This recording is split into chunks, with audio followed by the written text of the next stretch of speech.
Good morning সবাইকে। ভিডিওটা skip করার আগে 1 মিনিট একটু টাইম দিয়ে শুনে নেবেন। একটা মনের কথা বলছি, বেশি লম্বা করব না, জাস্ট একটা উদাহরণ দিয়েই বলে দিচ্ছি।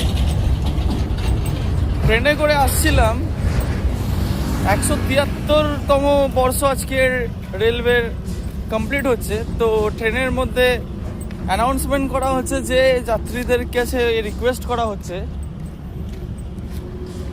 যেন ট্রেনের কম্পার্টমেন্ট তারা পরিষ্কার পরিচ্ছন্ন রাখে।